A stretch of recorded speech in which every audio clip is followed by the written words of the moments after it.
Dès le début de la rencontre, le Paris Saint-Germain presse très haut avec ici Marquinhos qui a suivi Kane qui est descendu pour proposer des solutions et ressortir le ballon. J'avais déjà expliqué dans des vidéos précédentes que Kane a la capacité de jouer dos au jeu et de conserver le ballon pour orienter par la suite et contrer le pressing adverse. Et c'est ce qui est utilisé ici dans cette phase de jeu pour permettre au Bayern de sortir du pressing parisien. De leur côté, les Bavarois appliquent eux aussi un pressing très haut sur le terrain, mais légèrement différent car ici Kane va se positionner sur l'aile au lieu d'aller presser l'axe et le gardien, ce qui permet aux Bavarois d'amener l'adversaire sur l'aile où ils sont en surnombre pour pouvoir l'enfermer. Et le ballon est facilement récupéré très haut sur le terrain. Alors lorsque les Parisiens sont en possession du ballon, ils vont essayer de chercher Vitinha qui va descendre se positionner dans la défense pour organiser le jeu à partir de derrière. Mais Kompany ne souhaite en aucun cas que le Paris Saint-Germain puisse développer son jeu, alors immédiatement Kimmich déclenche la première et suit Vitinha super haut sur le terrain. Comme vous le voyez, aucun des autres attaquants ne va aller presser Vitinha. C'est le rôle de Kimmich d'aller mettre la pression sur le Portugais et l'obliger à lâcher le ballon. Et pendant ce temps-là, la permutation se fait avec Mendes qui monte au milieu de terrain dans le dos de Kimmich. Le ballon revient derrière à Pacho qui cherche immédiatement Mendes dans l'axe qui est totalement seul. Mais le pressing mis en place par Kompany est total. Il inclut même les défenseurs centraux et Upamecano n'hésite pas une seconde et sort de sa zone de défense pour foncer sur Mendes et lui chipper le ballon. Le ballon est récupéré par les Bavarois dans l'axe et immédiatement à la récupération, il joue vers l'avant en trouvant immédiatement Gnabry en pivot. Olise fonce pour plonger dans le dos de Gnabry et en même temps dans le dos de Pacho qui sort sur Gnabry. Et Luis Diaz fonce aussi vers la surface de réparation parisienne.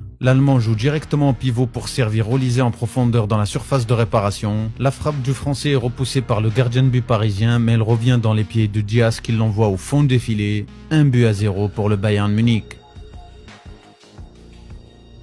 Après ce but à la 4e minute, les Parisiens vont essayer de réagir en mettant en place leur jeu de pressing très haut sur le terrain. Et c'est là où le système de Kompany dont j'avais parlé dans ma précédente vidéo va se mettre en place. Laimer, l'arrière droit, va commencer à monter progressivement le long de la ligne de touche pour ensuite rentrer dans l'axe. Et pendant ce temps-là, Kane descend au milieu de terrain pour proposer des solutions dans le dos du pressing parisien. Gvara est en retard sur Laimer et de son côté Pacho qui décide de suivre Kane très haut sur le terrain se retrouve entre deux joueurs, Laimer et Kane, et face à la montée de l'Autrichien pour profiter de l'espace libre laissé dans le dos de Pacho. Alors le défenseur parisien n'a pas d'autre choix que de lâcher le marquage sur Kane et de reculer pour fermer les espaces dans la défense. Kane est facilement trouvé par la défense bavaroise et le pressing parisien est facilement contré. Derrière, l'international anglais profite de son excellent jeu de passe pour livrer une passe immédiate à Laimer totalement seul dans l'axe dans le dos de Pacho. La transition est extrêmement rapide entre le moment où ils sont sous la pression du pressing parisien et le moment où ils sont en train d'attaquer. Laimer sert Diaz et il continue sa course pour aller dans la surface de réparation parisienne où il est servi par Gnabry, mais Mendes revient et dégage le danger. L'un des points clés du pressing du Bayern, c'est le marquage individuel